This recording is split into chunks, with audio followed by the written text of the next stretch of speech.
Welcome back, boys and girls. If you ask somebody what is the most famous Swiss brand, many will say it's Rolex.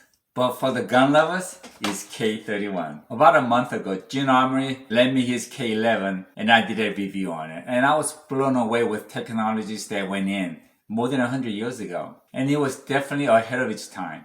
And I thought that couldn't get any better. Gene Armory told me actually he has one that's even better. And that was K31. So this is an upgrade version of K11, and honestly I'm not sure how K11 can be even better, but let's do a review on it and do some comparison and do some shooting. First, let's talk about the price. 5-6 years ago, he paid only $299 for this awesome rifle. For K11, he actually paid $399. So he paid less for the better rifle, but that was 5-6 years ago. The K11 overall length was 51 inches, and this is 43.5 inches long. And honestly, you could feel that really easy because when I was carrying that K11, I felt it was too long, but this doesn't feel oversized. This actually feels pretty good to carry.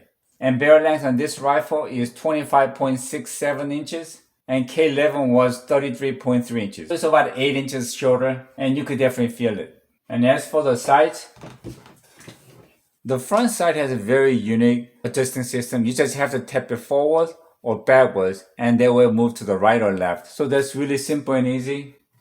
And as for the rear sight, you could adjust all the way up to 1500 yards. And again, this moves really easy. As for the bolt action, this comes with the aluminum bolt handle. This is the same straight put bolt action and I love it. And that's bolt release level.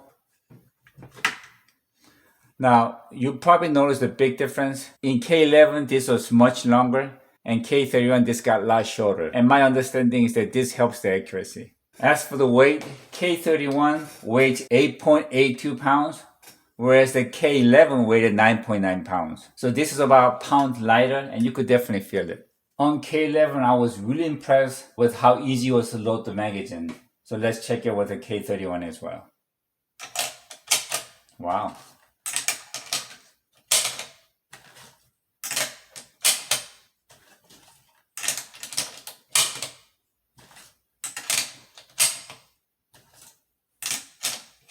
It's really easy.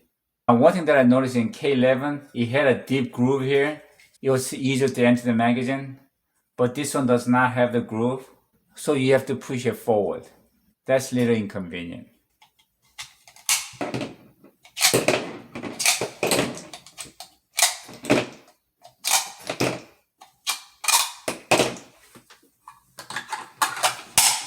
Okay, let's test out the fast loader. Wow, that's really easy. Okay, this is empty. Let's check the trigger. Okay, one thing that I could feel is that this has a cleaner brake, but a little bit heavier. Wait a minute, I have a trigger gauge. Let's check it out.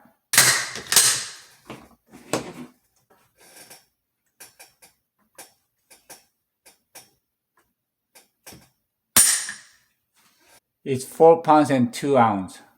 Not bad. And this also uses the same bayonet. And I love this thing. Look at that.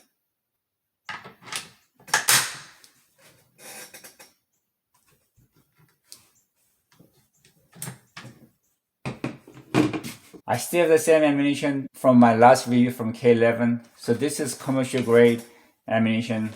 And this is surplus ammunition. And if you remember, this was more accurate. And my understanding is that this is considered as match grade ammunition compared to anything else out there. So these ammunitions are very hard to find, and I heard the price are way unrealistically high. And even though Gene's Armory gave me permission to shoot everything if I needed to, I'm gonna try my best to conserve the ammunition and get it back to him as much as I can. I am really excited to take this out to the range and do some shooting. Now, only problem that I have is that this does not have a scope on it.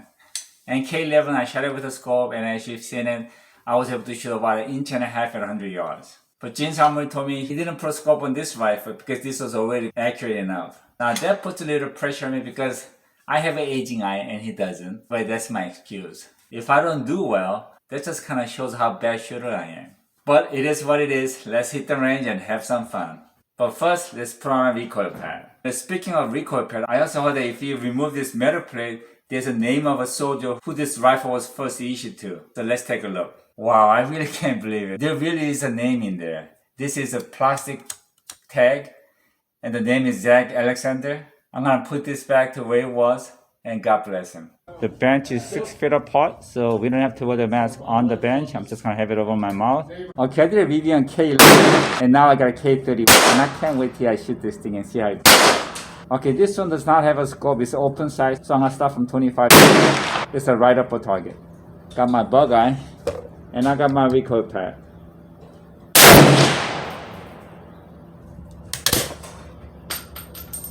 The empty shell doesn't fly too far away. It drops right next to you.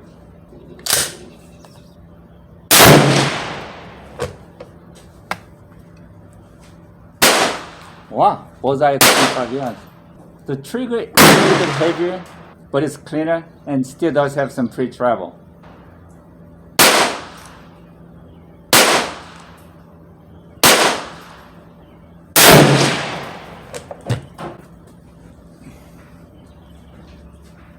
Wow, that's crazy. They're right next to each other in the bullseye. And I think the recoil is about the same. And they're all dropping at the same spot. Okay, this is a 25 yards. And that's with the K31, last 2 shot. Very, very good. Now, finding the surplus ammunition nowadays is like finding a gold, and they're very expensive. So just to save some ammunition, I took the target all the way up to 100 yards, and I actually put 2 red dots on the 6-inch target. But with my naked eye, I can't even see the red dots. So now if he's hitting bullseye at 25 yards, I'm sure he's gonna be hitting about 1.5 inches or maybe even 2 inch high at 100 yards. So I'm just gonna aim at the bottom of the 6-inch target, and hopefully I could get something on the target.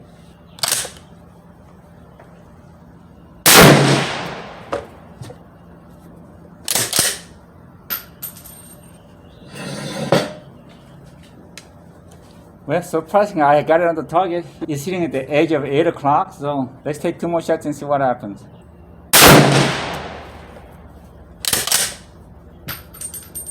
Now, one thing that I noticed is that compared to K11, the bolt action is much faster and it's much smoother. I think it's because the bolt is shorter than K11.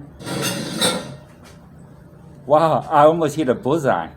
The other thing that I noticed is the safety device here does not get in the way with my thumb.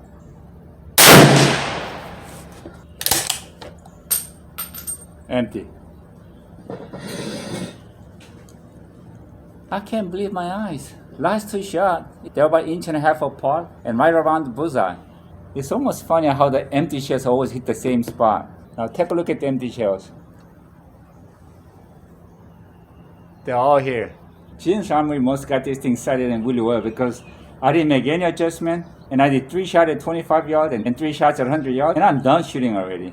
Now let's go for some clay pigeon at 120 yards. I should have volunteered to become an officer earlier. This is fun, I like it. Okay, this is at 100 yards.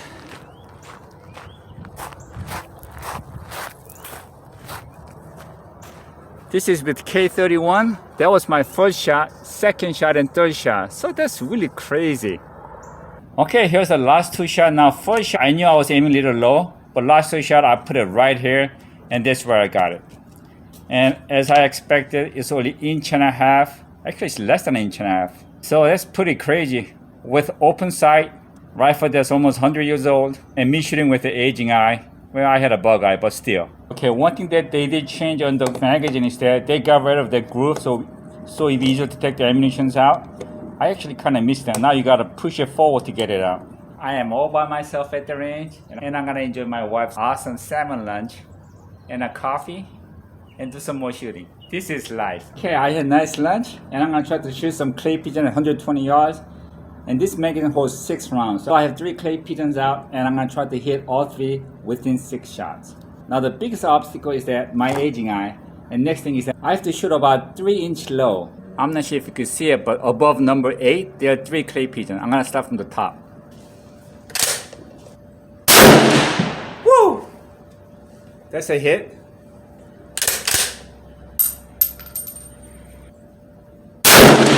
Whoa!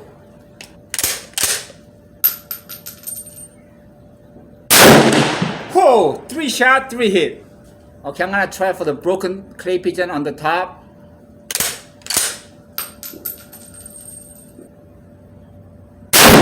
Whoa, got it! I cannot believe this rifle. 4 for 4 at 120 yards, including broken piece of clay pigeon. And this rifle is accurate as modern sniper rifle. And I'm telling you, man, I thought K11 was good. This thing kicks ass. I just came back from the range and I gotta tell you, this rifle is insane. And I can honestly say, bolt action wise, trigger wise, accuracy wise, this could go head to head with the modern rifles. And maybe even beat it. And as for the trigger, K11 had a really nice trigger, very soft, but it felt more like a one very long single stage trigger. And every time you bang, it kind of startled me. But with K31, it really feels like a two-stage trigger. It will come to a stop, and with a little pull and very clean, it will go off. So overall, K31 is definitely better than K11. And I thought that would never happen. And lastly, like always, thank God for what you have in your life with what you got, but mostly remember, everything keeps improving, and so should we. See ya.